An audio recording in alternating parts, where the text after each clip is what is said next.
Yo, magandang araw. Shit.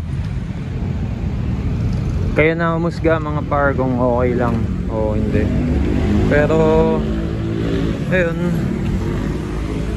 kanina talaga stress ako dito kasi tignan nyo yung drum brake na to panggap lang kasi nasira agad siya. So kinabit ko pa rin para hindi siya unfair na merong buti gumagana yung front brake.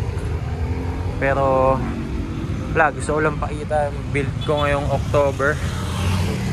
Simple lang, maliit sa akin yung dilaw. So ito medyo mas maganda yung style. Kaya ayun, salamat kay Rafa, binigyan niya akong crankset Lygon na naka-dekas, na naka 48 teeth. So okay na okay.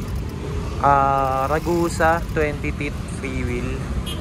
Then yun nga, yung rim set natin na Araya, ano ba to? Araya na JIS stamp. So maganda yung makintap. Pati yung harap ano to twisted. So mga pang cruiser talaga. Pero yun nga, okay na okay. For now, front brake muna habang inaantay pa. Nag-iisip talaga akong front mag coaster hub ulit ako na high stop,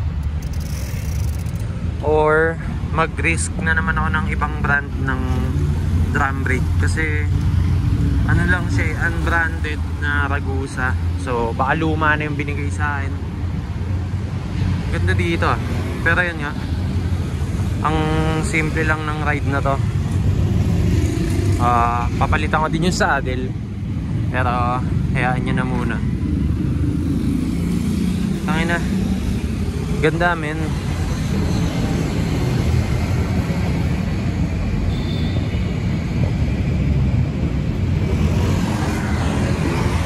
Tsaka ang ganda dito, ganda na nangyari.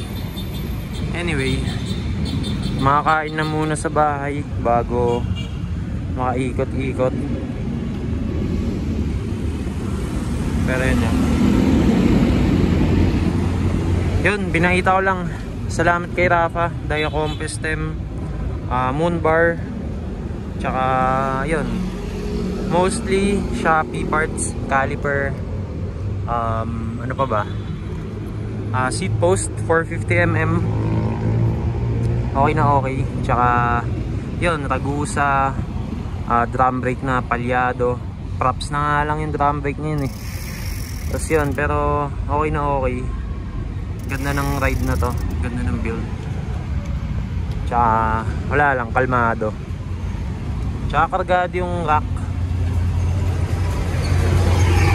Anyway, ingat. Ganda ng bike ko tol.